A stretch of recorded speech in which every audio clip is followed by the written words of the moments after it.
idea where I could find him? You police plan on taking me in? I would much prefer that to the alternative.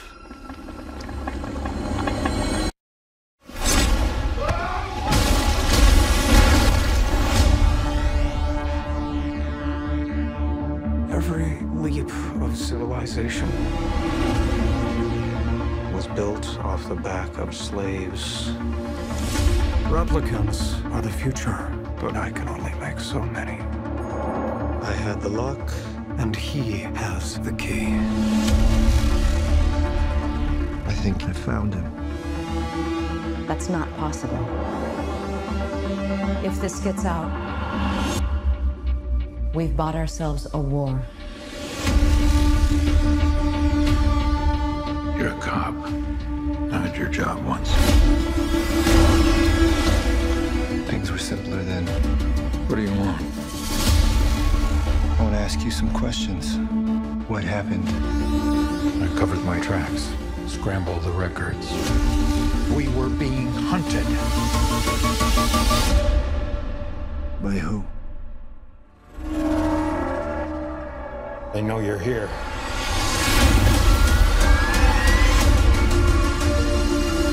You do not know what pain is yet.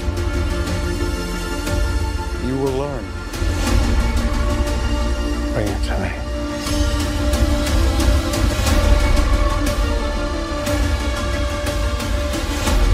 This breaks the world. We have to go. I'm coming with you. Where is he?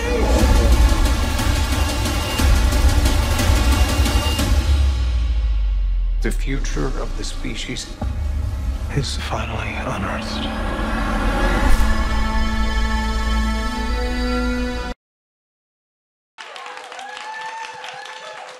Okay, thanks so much for being here. I have to talk in this thing, right? Yeah, sorry. Yeah. Got it. I mean, you can kind of like, if you want to just like keep it down here, I think they can crank up your audio, whatever's easiest for you. That's great. Yeah, they're probably really mad that I told you that. I was like, no, you can't do that. Don't tell her that. Let's go back to the beginning. I mean, this is a long gestating project. It's a huge movie. There's a huge fan base dedicated to seeing this movie, waiting for it, picking it apart. How did you get involved? Going on castings, like I made a self-tape. I was filming in Germany at the time, just me and another actor, and I'm Dutch, so I'm not German, so I was focusing on the German very much because it's a hard language to act and such long lines, and I was trying to get in that whole vibe, and then I got the call to audition for Blade Runner, and I was like, but I have to do this. I have to do this. I saw this scene, and I had, such a wonderful scene. It was a scene by Rutger Hauer in the original film, where he meets That's his what you had to maker. use to audition? Yeah. He meets his maker, and he asks for more life, and that's a crazy scene with him, and he's doing such a great job at that scene. And I had so much fun with like making it my own. It was like in the middle of the night in Germany in some Airbnb, and I had to sit in front of the door because there were the most contacts. I plugged the lamps, and it was pitch black outside. It was winter. It was the middle of the night. And I was just like, I did it all night. I just had fun with it because it's one of the most important films has been for me as an actor, as a female actor, as a person. I guess it made such a big impact, had such a big impact on me. So. Yeah. So that's so interesting. So to audition for this, they sent you a Rutger Hauer scene to do, or did they say pick a scene out of the original? No, they really said do that scene. Why, I wonder why that is. Why not send you any sort of sides from this film, or is it they have to be too secret? I don't know. Maybe because Rutger Hauer was very badass in the film. No, I don't know. It was just, I think they created some character, like they wanted something out of me, I think, and they didn't want to show any original, like any new material, because it was such a big secret at the time. And I think they were searching for a little bit of that Roy Batty spark, and, totally different, but it helped me because I love doing that scene. Yeah. And so when did you find out who the character was that you were going to be playing? So I did a live audition with Denis in Montreal, and I had 2 scenes there from the movie. the scene I have with Robin Wright, and another scene, and we just worked at that scene. It was a day of like, just seeing what we can do with the character, and I was of course nervous. In Holland we say I shat 7 colors of shit. That's a that's a Dutch phrase. Yes. I shat 7 colors of shit. Yeah, that's how nervous I was. That is, wait. How do you say that in how does it sound in, I mean, I imagine it sounds better in Dutch. Totally. Yeah. Can I hear it? Ik scheet 7 kleuren stront. It's okay. I'm not going to remember that. We're not going to do this right now in front of the audience. I know, it's so weird. boring for them. But I shat 7 colors of shit. That's a wonderful phrase. Yeah, yeah. Go ahead, take it That was away. what it was. No, I was just in the room with Denis, and I admired him so much as a director. Arrival hadn't come out yet at the time, but I knew Prisoners, Sicario, and I was just such a big fan of his. And of course, Roger Deakins is involved, and it was just too much for me. I was like, I'm never going to get this part, but I'm going to give it everything I got. So you're a film fan, like you watch. Oh You're yeah. a movie buff. I grew up as a kid watching TV mostly because we didn't have Netflix. I'm from a very small village, so we couldn't go to the cinema. It was like an hour away, So I'd sit in front of the TV and just watch all the old shows like Charlie's Angels, The A-Team, Knight Rider, Monty Python. When did you start watching movies? Well, they came on they came on the weekends or at holidays. Like the movies came, on screen, and I saw Edward Scissorhands, and I got like a big Johnny Depp fan. Seeing him in What's Eating Gilbert Grape, and seeing him transform Ed Wood and all these crazy characters he transformed into, and for me that was a very important moment, I guess, as a kid, because I really felt I could identify with those characters, and the way he just transformed into them gave me the feeling that, there could be a world in which I could do that one. I didn't need to be just myself. I could actually take my body as an instrument and transform into someone else. And it's not that I could analyze it like that at the time, but I felt that something freed me in a sense. That's so interesting. So those early Johnny Depp movies are kind of what led you, or at least initially inspired you, to become an actress. Well, first Mr. T from the A-Team. First Mr. T. Yeah. Because his body was a real instrument. That's Mr. T. I know, he was so muscular, and he had these golden chains, and then he had a fear of flying, which I felt as a kid. I was so in love with that. I was like, this strong man, and he's so vulnerable. And, when he falls in love with me, I'll get rid of that whole fear. It's going to be fine. But I was 8 years old, but I loved him. 8-year-old you had a crush on Mr. T? Definitely, yeah. That is really funny. So you get into this audition, and Denny from his work, and Roger Deakins from his amazing work. He also shot Sicario, which is like incredible cinematography in that movie. And what did they tell you? Your character looks and feels a lot different than, talking to you right now. So when you got in there and you did this audition with them, how did they talk to you about the character? How did you find this kind of like coldness that you bring to her? For lack of a better way of putting it. Because I'm sure you see her as much more layered than that, than just like a cold, person. Well, I tried to bring layers to the scene. That was something that I really felt very strongly about. I felt I needed to give her depth, and I needed to show her pain, because she's a much more developed replicant, in a sense where she's, we don't know how far they are. You see me talking in the beginning of the film. You see me kind of explaining the replicants that people can have at this time, and I say you can put you can have them more emotional, but you can also put more muscles in, and maybe for mind work you don't really need the emotional or the intelligence. You need them to be very muscular and do what you say, literally. But because I'm Neander Wallace's right hand, for me it was very important to have myself as human as possible, in a sense where I could play with those things. And one thing was very important to me was the pain and her longing to be meaningful to Neander Wallace, but also to herself, and to find a place for herself in the world that she lived in. Well, that's the struggle for all the replicants, is Yeah. like, why am I less than you? what is life if if what I am is not what you are? You know, Definitely, we're so yeah. close. Yeah. And it's interesting that she finds that meaning in being sort of the henchman to. Yeah, I think she wants to fulfill Neanna Wallace's dream, and in a sense, she wants to be everything for him. He's her maker. He's her father. It's like a little kid, asking her father, "I did a good job, right? I did this. Did you see that? Did you see me jump from that? I don't know, jump into the pool or something. Did you see that? Very important for her, like this child that tries, her father to be so proud of her, and by that meaning something, searching for that meaningful life. And it is the theme of the film again, like it was in the original film. And that was one of the things that I was looking for. Yeah. I think you're the one actor in the movie who gets a scene with everybody, right? Like you have scenes with Jared, with Harrison, with Ryan, even with Ana de Armas. I think you have a scene with as well. Very short one. You're the only one that sort of got all of those. You get to and even with Robin Wright Penn, you get to weave all the way through the movie. I know. The scene with Robin was my first day of shooting. Really? Yeah. So I had trained for I think 3 months straight. I had trained for 6 days a week, 6 hours a day, and on Sunday I was on the couch with ice packs and heat packs everywhere. I couldn't walk. And they wanted to have me gain 15 pounds of muscle and really train martial arts and everything. So my physical presence was there, but I really couldn't wait to get onto set and to really, get into the character. And Denis kind of calls it the birth of the character, the first day of shooting, with his lovely French accent, the birth of the character.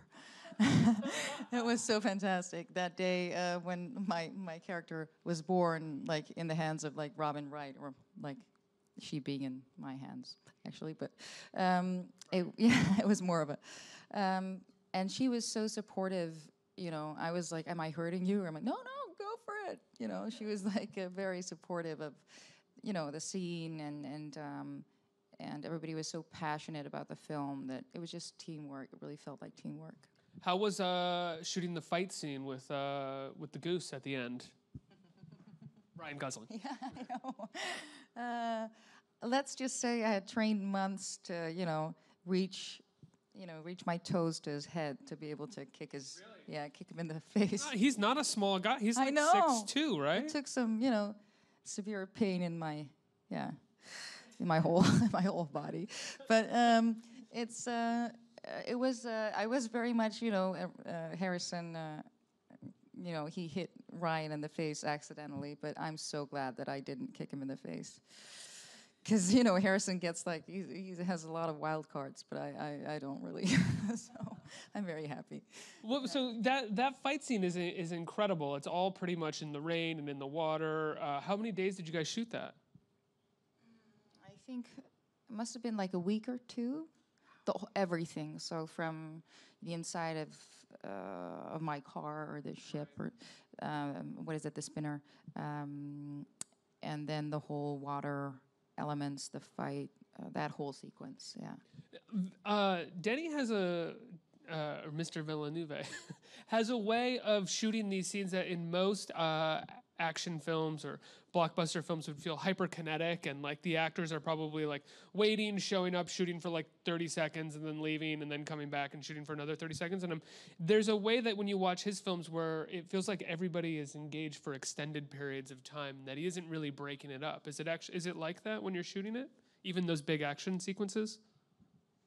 Yeah, what was most important to me, I think, was also it was altogether. I have such respect for him as a director. I really felt so safe in his hands, and I really felt he trusted me. He gave me the freedom to create my character and guided me in a very clear way, no bullshit or no, he's very clear, and the wonderful thing he says, if he loves something, it's I deeply love it. Yeah, right. That's it. It's so, and everybody was waiting to hear him say, I deeply love it.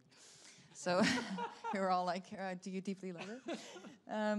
And he created such a safe environment with with all the weight that was put on everybody's shoulders. Does he ever love something without deeply loving it, and then you have to go again? He's like, I love it, but not deeply. Let's do it again. Oh, we didn't get there. Next film, did he? No, I don't know. He's very warm. I think, to have such an intriguing, amazing mind, and then to be able to communicate that to actors and his crew, and be respectful of everyone. In a movie like this, where there's so many expectations, I don't know if anybody would he's a bold motherfucker, I think. Yeah.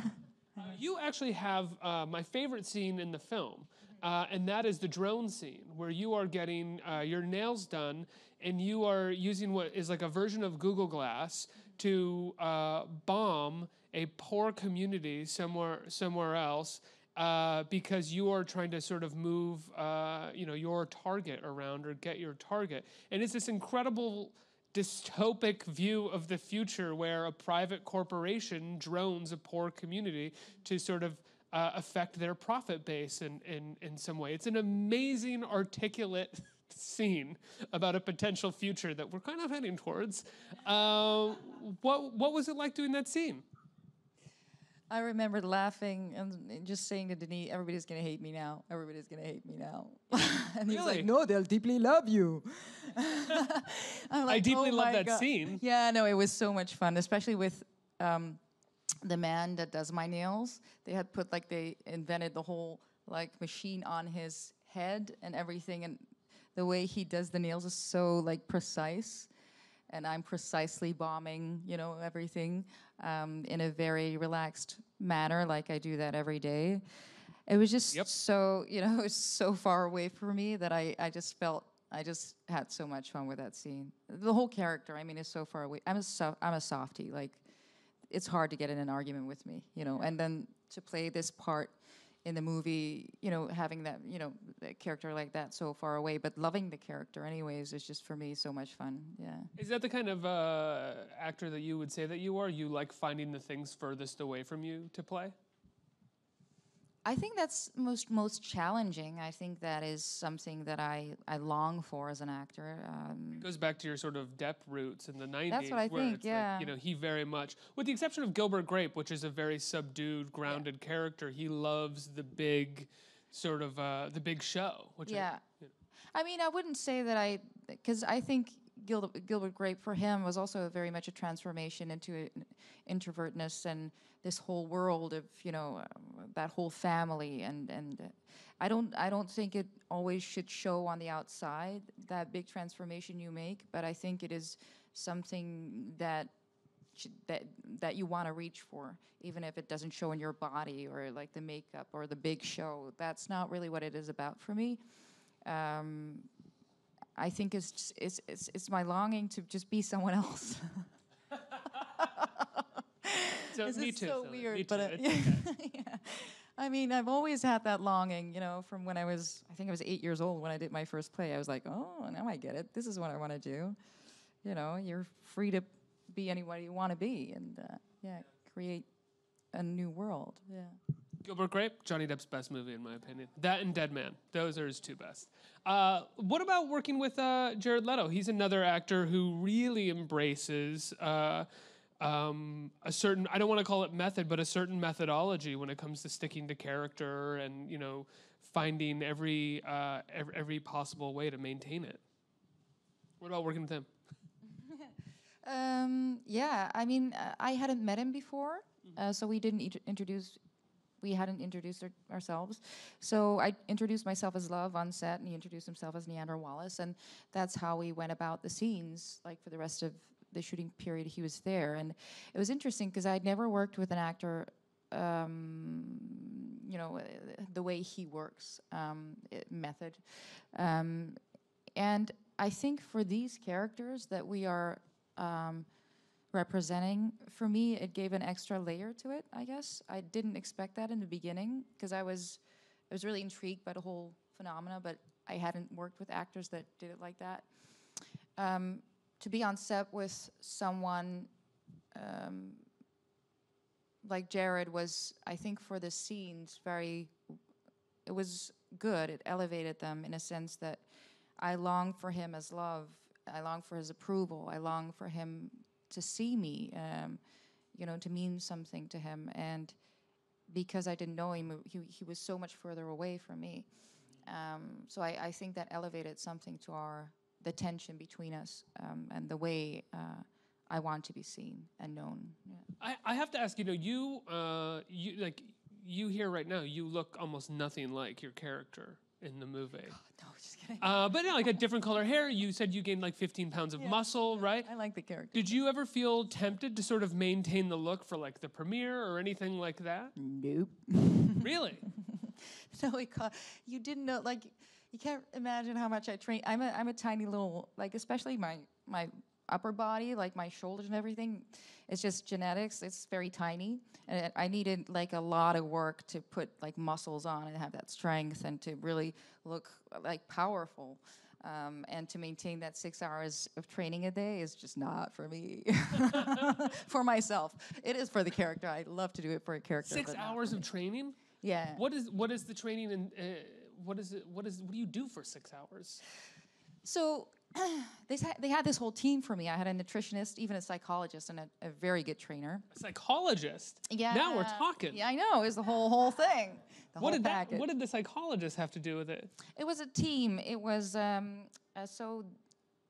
Leslie Patterson is a world champion triathlete, and she's a friend of one of the producers, Andrew Kosov, and they trained together a bunch of times. And he said, I want to introduce you to Leslie, and maybe she should train you. And she is this dynamite of a woman. She's tiny, but she's one big muscle, I would say. And she got me through this whole period of, I started out an hour and a half of weightlifting. Then I went into 2.5 hours of cardio. And then I went into an hour and a half, 2 hours of martial arts training. And in between that, it was just like shakes and bars and, And also that's hard because when you train so much, your stomach is like, what the fuck are you doing?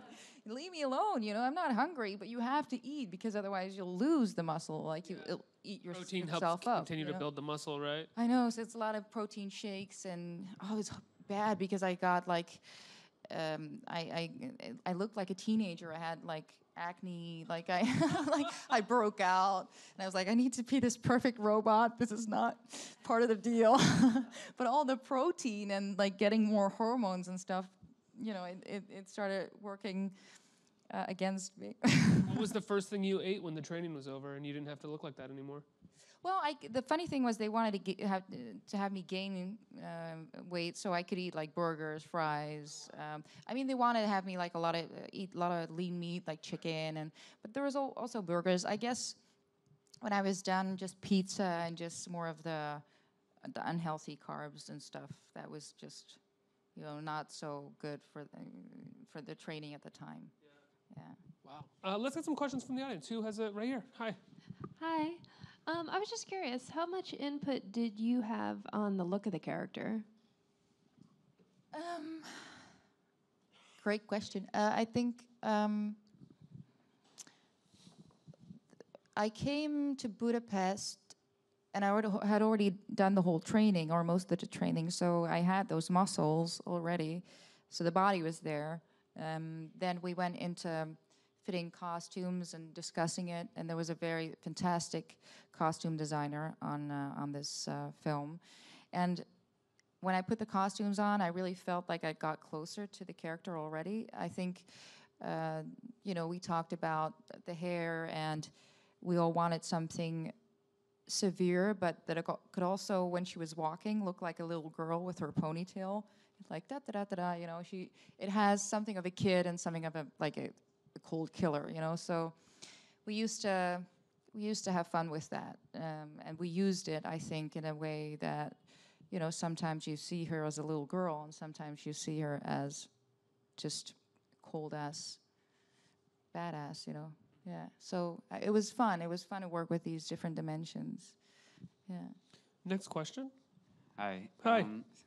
I noticed in the movie there's some parts where you're like a tear is coming down your face, but you're still keeping a straight, like cold kind of exterior. Was that a specific direction that you were given, and was that just like her humanity kind of breaking through the coldness? It's something that happened on set. Dini and I talked about the different layers of the character, and we wanted things to happen that went to her pain, and you know, that revealed a sense of humanity, a sense of longing, a sense of her pain and her conflict, and that was what happened on set. That, you know, being in the moment, and I would say that is like I love, as an actor, I really love, and it's been a while, you know, to learn how to do that, but I love when you get to prepare a role, and you put everything in your backpack, and you can just go to set and be open, and when you need something out of the backpack, you take it out. That was kind of how that went, and I think that is the way that I love doing my job. I think we have time for one more question from you. Hi. With the microphone. Ask your question. Yes, I do. So I was wondering, since there was so much like training for this film, like is that like something that you want to do again, or is there like any other roles that you want to tackle as well?